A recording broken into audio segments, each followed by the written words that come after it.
Hello everyone, good morning, welcome back to my channel Vivas fashion. আজকে আপনাদের সকলকে নিয়ে উল্টো রথযাত্রার আগের দিন থেকে একটা নতুন ব্লগ স্টার্ট করছি। এটা হচ্ছে শুক্রবারের ব্লগ, আর সেই দিন আমি সকালবেলা রান্না করছিলাম শিঙ্গি মাছের ঝোল। অ্যাকচুয়ালি বেশিরভাগ দিনই কিন্তু সকালবেলা রান্না বাড়ি মা করে তারপরে স্কুলে যান, আর এই দিন কিন্তু মায়ের একটু তাড়াহুড়ো ছিল, একটু আগেই যেতে হতো, আর সেই জন্য কিন্তু ভিয়ানের রান্নাটা কমপ্লিট করে যেতে পারেনি। আর অন্যান্য দিন সাধারণত সকালে রান্না মা করে, রাতেরটা আমি করি। তো এই দিন ভিয়ানের জন্য শিঙি মাছের ঝোলটা আমি করছিলাম। আর সেদিন জানো তো একটা কাণ্ড হয়েছে। এই যে মাছগুলোকে ছাড়তে দেখছো, এই মাছগুলো আমি ভাজতে দিয়েছি, আর তার সামনেই কিন্তু একদম গ্যাসের ওভেনের সামনে দাঁড়িয়ে চপারে করে পেঁয়াজ চপিং করছিলাম। আর ঠিক সেই সময় চাকুটাতে জল ছিল, চাকুটা ধোয়া ছিল, আর ওটা ঝাড়তে গিয়ে জলটা ছিটকে পড়েছে কড়াইতে, আর সেই জলের তেল আর জল ছিটকে উঠে আমার একেবারে গালে লেগেছে। তো সঙ্গে সঙ্গে তো ভীষণ জ্বালা করছিল, আর সেই জন্য কিন্তু পেঁয়াজ কুচোনো বা রসুন এখানে কুচিয়ে রাখা আছে দেখতে পাচ্ছ, সেই ক্লিপটা আমি তোমাদের সাথে ব্লগে শেয়ার করতে পারিনি, কারণ সেই সময় ঘটেছিল এই অ্যাক্সিডেন্টটা। তারপরে মুছে টুছে এখানে আমি টমেটোটা কেটে নিচ্ছি। মাছ যেহেতু খুবই কম আমার ছেলের পরিমাণ, তো সেই জন্য কিন্তু টমেটোর পরিমাণটাও কম আছে। আর এখানে যেগুলো আমি পেস্ট করব সেগুলো নিয়েছি, কিছু পেঁয়াজ কুচোনো যেটা আমি পেস্টে দেবো, আর কিছুটা আমি তরকারিতে ভাজার সময় প্রথমে যে পেঁয়াজ ফোড়ন দেয় তো সেরম দেবো। আর এখানে দেখো মাছগুলো কিন্তু আমার ভাজা হয়ে গেছে। এখন মাছগুলোকে আমি তুলে রাখছি, আর তারপরে বসাবো আলু দিয়ে মাছের ঝোল। আর আমার ছেলে কিন্তু অনেকে হয় না ডুমো ডুমো করে আলু দিয়ে মাছের ঝোল খেতে পছন্দ করে, যেটা আমি পছন্দ করি, কিন্তু আমার ছেলে পছন্দ করে একটু মোটা করে লম্বা লম্বা করে আলুগুলো কেটে সেটা দিয়ে মাছের ঝোল, যার যেমন পছন্দ।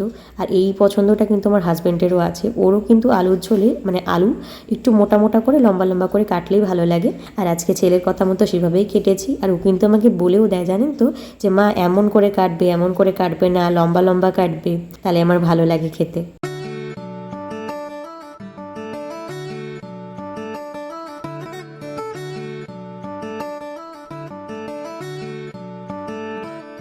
আমার সকল নতুন দর্শকদের উদ্দেশ্যে বলছি, আমি কিন্তু আমার এই ব্লগিং চ্যানেলে রেগুলার মিনি ব্লগ ছাড়ি, আর ব্লগ কিন্তু 2-3 দিন পরই আসে।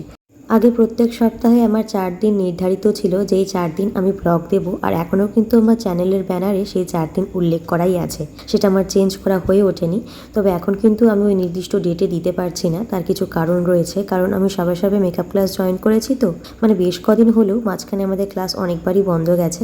তো সেই জন্য বাড়িতেও কিছু প্র্যাকটিসের কাজ করতে হয়, আর আমাকে পার্লারেও যেতে হয়। তো সেই জন্য কিন্তু আমি ওই ডেটটা আর মেনটেন করতে পারছি না, কারণ একটা নির্দিষ্ট টাইমে আমাকে ব্লগ শ্যুট করতে হয়, আর তারপরে কিন্তু সেগুলো এডিট করে ভয়েস ওভার দিয়ে তারপরে আমাকে আপলোড করতে হয়। আর টোটাল কাজটাই আমি নিজে হাতে দেখাশোনা করি। আর গত 2 বছর থেকে আমি টুকটাক ব্লগিং করছি, তবে প্রথমের দিকে রেগুলারিটি মেনটেন না করলেও এখন কিন্তু আমি চেষ্টা করি আপনাদেরকে সময় মতো ব্লগ দেওয়ার, আর আমি যতটা পারছি ততটা করার চেষ্টা করছি। আপনাদের যদি আমার ব্লগগুলো ভালো লেগে থাকে তাহলে কিন্তু কমেন্টে অবশ্যই লিখে জানাবেন, নাহলে আমি বুঝতে পারি না যে আপনারা কী ধরনের ব্লগ পছন্দ করেন। আর আপনাদের যদি কোনো সাজেশনও থাকে আমার প্রতি, যে এইভাবে বানালে বা এই ধরনের বানালে আপনাদের ভালো লাগবে, সেটাও কিন্তু আমাকে কমেন্টে লিখে জানাতে পারেন। আমার এখানে প্রায় অলমোস্ট রান্না হয়ে গেছে। এখন কিন্তু এর মধ্যে জল দিয়ে ফুটিয়ে নেব। আর একটা জিনিস আপনারা খেয়াল করলে দেখবেন, রান্নার মধ্যে যদি আপনারা গরম জল দেন তাহলে কিন্তু রান্নাটা হতে খুবই কম টাইম লাগে। কিন্তু আমার এখানে না কিচেন প্ল্যাটফর্মে কোনো প্লাগের সিস্টেম নেই, আর প্লাগ আছে অনেক দূরে, আর সেই জন্য ইলেকট্রিক কেটেলটা বসিয়ে আবার নামানো এটা আমার পক্ষে হয় না। আর প্লাগটা যে আছে না সেটা অনেকটা হাইতেও আছে, উঁচুতে, যেটার জন্য ইলেকট্রিক কেটেলের কর্ডটা তো খুব একটা বড় না আমারটা, এখন কার কেমন জানি না, তো সেই জন্য দিতে অসুবিধা হয়। তবে মিক্সির কর্ডটা কিন্তু খুব ভালোভাবে প্লাগ পয়েন্টে লাগানো যায়। আর আমার এখানে কিন্তু অলমোস্ট রান্না কমপ্লিট হয়ে গেছে। এখন ঝোলটাকে একটু ফুটতে দেবো, আর তারপরেই ভাজা মাছগুলো ঢেলে দিয়ে নামিয়ে নেব, তাহলেই কিন্তু রেডি। আর আমার ছেলে কিন্তু এই টাইপের শিঙি মাছের ঝোল খেতে ভীষণ ভালোবাসে, যদিও আমার থেকে ওর দিদুনের হাতের রান্না বেশি পছন্দ, আমার মায়ের হাতের রান্না ওর বেশি ভালো লাগে। তবুও আমি চেষ্টা করছি, কারণ ভিহানের বেশিরভাগ রান্না কিন্তু মাই করে, মাঝে মধ্যে হঠাৎ আমি করি। আর আমাদের রাতে আমরা যেগুলো ঝাল ঝোল দিয়ে খাই সেগুলো স্পাইসি রান্না আমি সাধারণত করে থাকি। আর দেখো ঝোলটা এখন টকবগিয়ে ফুটছে, তারপরেই নামিয়ে নেব। আর এরপরে কিন্তু তোমাদের সবার সাথে দেখা হচ্ছে আমার পরের দিনের, তোমাদের সাথে আমি পরের দিনের ব্লগ শেয়ার করছি, যেদিন ছিল উল্টো রথ। আর এই দিন আমাদের পাড়ার এক দিদি, এই দিদির সাথে আমার খুব ভালো জমে আর কি। বলে না যে সবার সাথে ভাইব ম্যাচ করে না, সেটা হচ্ছে আমার এই দিদির সাথে হয়, খুব ভালো ভাইব ম্যাচ করে এই দিদি। আর এই দিদির মেয়ে টুইঙ্কেল, ওকেও তোমরা দেখেছো আমার ব্লগে অনেকবার। তো ওই দিদি আমাকে ফোন করে বললো, যাবি আজকে উল্টো রথের শোভাযাত্রা হবে, তো রাস্তায় সবাই রথ নিয়ে বেরোবে, দেখতে যাবি? তো আমিও তখন বললাম হ্যাঁ চলো যাই। আর আমি কিন্তু একদম ভাবতে পারিনি যে সেই দিন রথযাত্রা দেখতে গিয়ে, মানে উল্টো রথযাত্রা দেখতে গিয়ে আমি রথের দড়ি ধরে টানতে পারবো, আর রথ থেকে যখন ফুল বা প্রসাদ ছুঁড়ে দিচ্ছিল সেগুলো সোজাসুজি আমার হাতে এসে পৌঁছবে। তো এই জিনিসটা কিন্তু আমার ভীষণ ভালো লেগেছে, আর এটা আমি তোমাদের সকলের সাথে শেয়ার করলাম। আর দেখো অবশেষে অনেকক্ষণ দাঁড়িয়ে থাকার পর রথ কিন্তু চলে এসেছে, ওই যে দূরে জগন্নাথ দেব। আর যখন কাছে চলে এসেছে তখনও কিন্তু আমি ভিডিও ক্লিপ তুলেছি।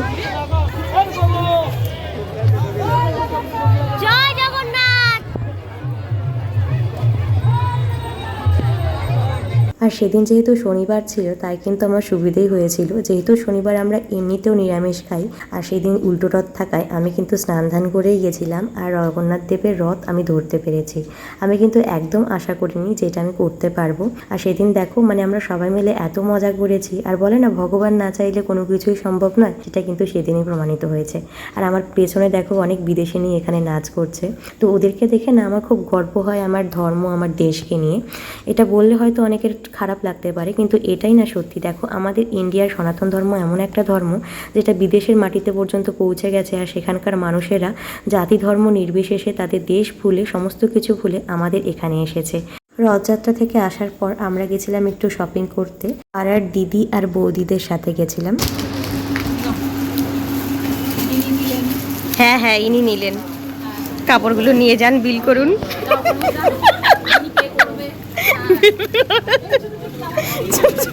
তো আজকে ভীষণ মজা হয়েছে। আর সেখান থেকে এসে কিন্তু আমরা পরে রাত্রেবেলা গিয়েছিলাম হচ্ছে আমাদের এখানে রথের মেলায়, মানে সেই মেলাটা এখনও শেষ হয়নি, উল্টো রথ পর্যন্ত চলছিল। তো আজকেই ছিল লাস্ট, আর সেই মেলাতে আমরা গেছিলাম আর প্রচণ্ড মজা করেছি। তবু মেলায় কোনো ব্লগ করা হয়নি, আর আমরা একটু নিজেদের মতো করে সময় কাটিয়েছি। আর প্রচণ্ড ভিড়, আর অলরেডি কিন্তু মেলার আমি 2টো ব্লগ পোস্ট করে দিয়েছি, মানে মেলায় যে 2 দিন আমি গিয়েছিলাম সেগুলো পোস্ট করা হয়েছে, তাই আর এক্সট্রা করে নতুন কোনো ব্লগ বানাইনি।